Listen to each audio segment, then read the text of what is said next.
Lalu apa bedanya manusia dengan makhluk yang lain? Ya, di sini kira-kira apa bedanya teman-teman?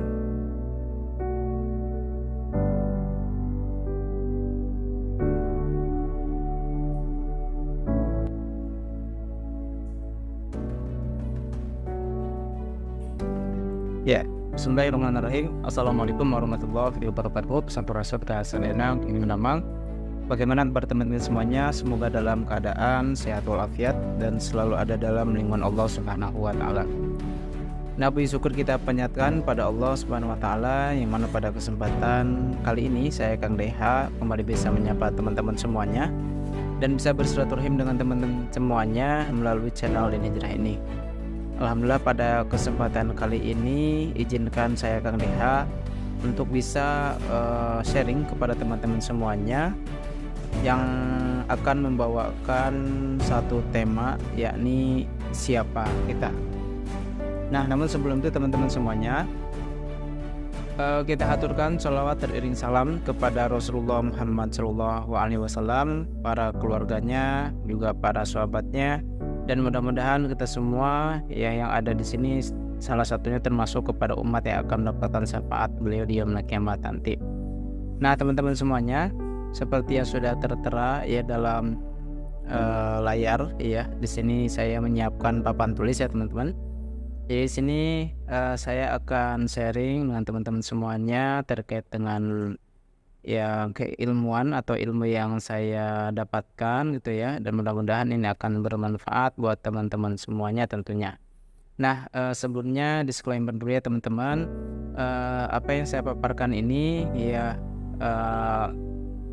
bisa diklarifikasi kembali ya teman-teman kepada guru teman-teman masing-masing ya, apabila banyak kekeliruan ya mohon dimaafkan ya, karena di sini saya sifatnya bukan untuk mengajar ya, tetapi juga untuk sharing-sharing ya, yang mudah-mudahan ini bermanfaat dan insya Allah sih bermanfaat buat kita semuanya teman-teman. Dan kedepannya ya teman-teman boleh mengajukan pertanyaan, jika nanti saya bisa jawab insya Allah akan saya jawab ya pertanyaannya melalui kolom komentar, ataupun teman-teman bisa request tema yang akan dibahas pada kesempatan nanti kali ini ya, saya akan di channel ini ya bisa juga terkait ya, dengan nanti tema atau judul siapa kita. Nah, sudah tertera di sini teman-teman. Nah, jadi begini teman-teman, kalau misalkan saya ya, ini kita sambil berandai-andai saja ya, seandainya saya ajukan pertanyaan ini kepada teman-teman ya, tentu jawaban dari teman-teman semua itu pasti akan berbeda-beda ya. Siapa sih kita ini gitu ya? Mungkin di antara teman-teman ada menjawab bahwa oh saya adalah manusia, kita itu adalah manusia tuh. Atau juga mungkin teman-teman semuanya ada yang menjawab langsung oh saya adalah hamba Allah misalkan ya.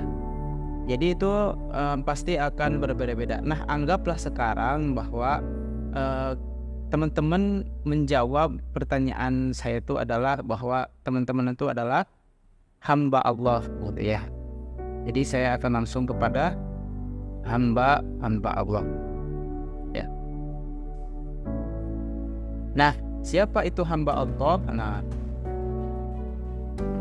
hamba Allah tentunya adalah seseorang ya, atau seorang makhluk yang memang dia itu tugasnya menghamba ya, menghamba ya, atau dalam bahasa itu dari kata abid ya. Abid itu berarti bisa dibilang, saya pakai bahasa Latin aja ya, abid ya. Abid itu ya bisa dibilang kalau bahasa Indonesianya itu dengan budak ya. Cuman dalam tanda petik budak itu adalah budaknya Allah gitu ya. Nah, gambaran seorang budak atau seorang hamba ya, anggaplah supaya bisa dicerna seorang budak misalkan ya. Seorang budak itu pasti hidupnya itu akan tergantung dari seorang budak itu akan hidupnya itu akan tergantung dari keinginan tuannya gitu ya, keinginan tuannya. Jadi sudah dipastikan kalau misalkan gambarnya seperti dulu Bilal bin Rabah sebelum beliau masuk Islam dan dibebaskan oleh Abu Bakar kan ya. Bilal bin Rabah itu adalah seorang budak ya. Gambarannya kalau kita lihat misalkan di Ar-Risalah dan di film Ar-Risalah, bahwa Bilal itu setiap harinya itu kemana-mana memayungi tuannya itu ya, dari pagi sampai malam gitu ya, terus aja begitu ya, kemana-mana dipayungi. Nah, Artinya budak itu adalah dia yang memenuhi keinginan tuannya gitu. Makanya abid ini ya atau budak ini kalau kita paparkan lagi ya, ini tuh adalah hal yang dalam ditentukan, ini tuh adalah status ya atau hanya sebatas sebutan ya. Jadi status atau ini tuh sebutan. Nah ini saya ini ya teman-teman, saya bertanya ya, karena akan berbeda nanti ya. Kalau misalkan itu adalah status, maka nanti akan berbeda terhadap tadi ya, terhadap tingkah dan perilakunya. Kalau hanya sebuah sebutan, nah itu tidak akan berpengaruh ya terhadap kebiasaan atau terhadap kesehariannya, karena cuman sebutan aja ya. Banyak misalkan waktu kecil kita misalkan sering ya ada teman, salah satu teman, contoh misalnya teman saya ya, teman saya itu namanya Muhammad Abdullah misalkan ya. Nah tapi dia dipanggil oleh teman-temannya itu macam-macam ya, tergantung dari perspektif masing-masing ya. Ada yang dinamakan ya si mungil ya, ada yang dinamakan si dia itu adalah si toen dia. Toen itu dalam bahasa Sunda ya, artinya orangnya cerewet gitu ya. Nah itu cuma sebutan saja begitu ya. Tapi kalau misalkan sudah melekat kepada status, contohnya misalkan seseorang yang berstatusnya misalkan dia itu mahasiswa, kalau misalkan dia kuliah di salah satu universitas misalkan ya, nah itu akan melekat statusnya itu. Jadi akan mengikat, berpengaruh pada kehidupan sehari-hari. Yang biasanya misalkan sebelum dia jadi mahasiswa, dia tidak bangun pagi misalkan ya, atau tidak biasa begadang malam. Nah tapi ketika sudah statusnya jadi mahasiswa, maka dia harus bangun pagi, kemudian dia harus begadang malam, terbiasa. Kenapa? Karena ada konsekuensi yang harus ia terima setelah dia memiliki status sebagai mahasiswa. Ya berarti apa? Harus berangkat kuliah pagi-pagi, atau misalkan kenapa harus begadang, karena harus melaksanakan atau mengerjakan, menyelesaikan tugas yang ada, yang diberikan oleh kampus atau oleh dosen gitu ya. Nah kembali ke hamba Allah. Nah hamba Allah ini bagi kita itu apa gitu ya? Hamba Allah itu apakah sebuah sebutan buat kita, atau itu hanya atau itu status gitu ya. Nah kalau status berarti gambarnya seperti tadi, seperti budak tadi misalkan ya, seperti Bilal tadi contohnya ya. Kalau cuma sebutan ya udah, berarti dia tidak akan berpengaruh pada aktivitas hidupnya. Nah makanya berarti kita harus bahas nih ya, hamba Allah itu berarti siapa. Nah seharusnya berarti hamba Allah bagi kita yaitu adalah status ya, adalah status. Nah anggaplah karena ini adalah status, maka kita akan berbalik ke sini ya, nah karena ini adalah sebuah status ya, maka kita coba runutkan dulu ya dari belakang ya. Di sini ketika berbicara ini adalah hamba Allah dan ini pertanyaan siapa kita, tentu hamba Allah yang maksud ini adalah kita sebagai manusia di sini. Ya, jadi kita bahasnya sebagai manusia. Nah, jadi kita batasi bahwa kita ini adalah hamba Allah, ini jelas manusia. Kenapa emang? Apakah ada hamba Allah selain manusia? Ya tentu banyak ya. Coba kita bahas sedikit ya. Manusia ya, itu dia adanya karena diadakan oleh Allah Subhanahu wa taala. Ya, atau statusnya itu, posisinya itu, manusia itu selain hamba Allah, dia juga adalah sebagai ciptaan gitu ya. Jadi manusia itu sebagai ciptaan. Nah, kalau manusia itu ciptaan ya, maka berarti otomatis ada yang menciptakan ya. Ini ciptaan berarti ada yang menciptakan gitu ya. Kita coba rutan ke sini ya, atau ke sini. Ya. Siapa yang menciptakan? Berarti sang pencipta. Ya, sang pencipta ya. Siapa sang pencipta? Tentu dia adalah Allah Subhanahu wa taala. Nah, dalam bahasa Arab ya, ciptaan itu disebut dengan makhluk. Kalau Allah pencipta itu disebut dengan Khaliq ya. Kita bisa lihat misalkan di beberapa literatur Al-Quran ya, Misalkan innal insana khuliqa halu'a, ya, sungguhnya manusia itu ya dia apa? Khuliqa, ya, dia makhluk ya atau ciptaan ya yang suka apa? Halu'a, suka berkeluh kesah. Atau misalkan di surat banyak ya, di surat Al-Ankabut misalkan ya ayat 61 misalkan ya. Di situ Allah mengatakan wala in sa'altakum man khalaqas samawati wal ardh, ya. Jadi ada kata-kata ya. Kalau bertanya kepada mereka ya siapa yang menciptakan. Nah, itu ya. Jadi manusia itu adalah ciptaan, ya, ciptaan dalam misalnya makhluk, kemudian berarti ciptaan itu ada yang diciptakan ya, atau disebut dengan pencipta atau khaliq gitu ya, dan itulah Allah. Nah, maka disinilah akan lahir ya, kenapa ada hamba Allah ya. Adanya hamba Allah karena ada proses penciptaan ini ya. Jadi ada proses dari penciptaan ini, maka lahirlah yang disebut dengan hamba Allah. Kenapa dia bisa disebut hamba Allah? Karena biasanya antara makhluk dan khaliq itu ada kaitannya ya. Jadi ada kaitannya. Apa kaitannya? Misalkan di sini di surat, contoh surat Az-Zariyat misalnya, kemudian surat Az-Zariyat surat ke-51 ayat 26. Ya, jelas ya ini di sini ya. Jadi di sini Allah mengatakan wa ma khalaqtu, ya, wa ma khalaqtul jinna wal insa illa liya'budun.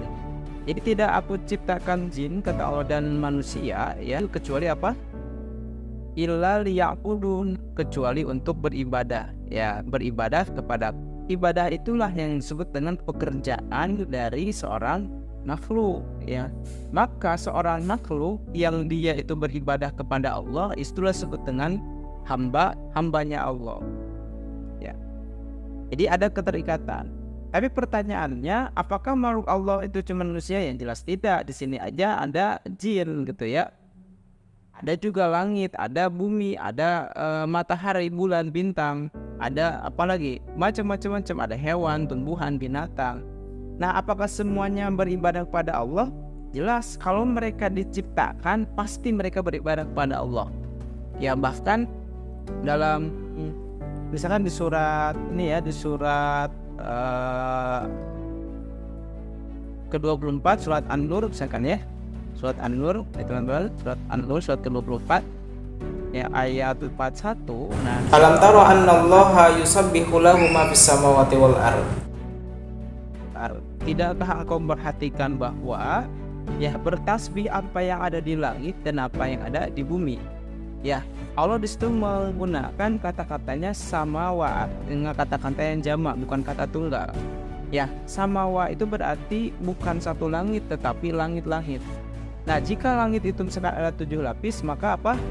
Kata Allah bertasbih semua makhluk yang ada di langit ya. Kemudian wal ard, dan apa yang ada di bumi, berarti semua yang ada di bumi. Ya, termasuk berarti mulai dari makhluk yang kasat mata yang paling kecil misalkan ya, sampai makhluk terbesar, bahkan kita manusia itu sendiri, berarti apa? Harusnya bertasbih kepada Allah atau beribadah kepada Allah. Bahkan di sini Allah menerangkan lagi, bahkan burung yang mengepak-kepakan sayapnya, mereka tahu cara berzikir atau cara sholatnya. Ya, jadi artinya semua yang diciptakan oleh Allah berarti apa? Sebenarnya ada keterikatan untuk ibadah kepada Allah. Nah, makanya disitulah yang disebut dengan hamba Allah. Maka teman-teman semuanya, berarti status kita sebagai manusia di sini itu ada kesamaan dengan makhluk yang lainnya. Sama-sama ciptaan Allah, ini yang pertama deh, sama-sama ciptaannya ya. Kemudian sama-sama hamba Allah. Kalau dia menghamba berarti ya, kalau menghamba sama-sama hamba Allah.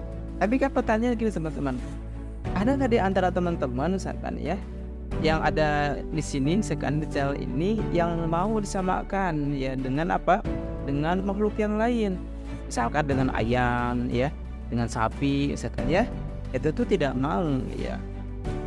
Tapi suka tidak suka, mau tidak mau, emang statusnya dalam hal ini kita sama gitu. Sama-sama makhluk Allah gitu ya, sama-sama hambanya Allah. Nah, berarti teman-teman, kalau misalkan adanya proses penciptaan ini dengan satu tujuan agar makhluk itu beribadah kepada Allah, maka berarti kalau ada makhluk atau kalau kita bahas siapa kita di sini manusia berarti ya, kalau ada manusia yang tidak mau beribadah kepada Allah, maka apa? Dia telah keluar dari status kehambaannya. Bisa jadi statusnya hamba Allah, tetapi apa? Tetapi dalam kehidupan sehari-harinya ya statusnya bukan hamba, berarti ya menjadi sebutan aja ya. Kayak misalkan ya apa namanya, yang suka bersedekah ya, dari hamba Allah ya. Nah kalau itu mah baik itu ya, dia melakukan sedekah ya, kebaikan. Tetapi misalkan ada hamba Allah, ada manusia yang dia itu sadar diciptakan oleh Allah, tetapi pada nyatanya kehidupan seharinya misalkan dia tidak mau mengabdi kepada Allah, maka sebenarnya dia telah keluar dari prinsip penciptaan ya. Karena apa? Karena satu-satunya tujuan kita diciptakan ya tadi untuk ibadah gitu. Kemudian misalkan ada manusia yang nggak mau ibadah kepada Allah, nah berarti dia telah keluar dari prinsip penciptaan. Nah jadi begitu ya teman-teman ya. Nah kalau misalkan status kita sama dalam hal ini, misalkan sama-sama ciptaannya, kemudian sama-sama hamba Allah, terus apa dong perbedaannya? Karena kan tadi ya kita jelas tidak akan mau, saya yakin tidak akan ada yang mau disamakan dengan hewan atau binatang yang lainnya gitu ya. Lalu apa bedanya manusia dengan makhluk yang lain? Ya di sini kira-kira apa bedanya teman-teman? Insya Allah kita akan bahas ya di next berikutnya di part 2-nya ya teman-teman, terkait dengan apa perbedaan manusia dengan makhluk yang lainnya menurut perspektif Al-Quran gitu ya teman-teman ya. Supaya bisa menjawab berarti ya tema pada kesempatan ini, yaitu tentang siapa kita ya. Barakallahu fikum, saya cukupkan sampai sini. Terima kasih. Assalamualaikum warahmatullahi wabarakatuh.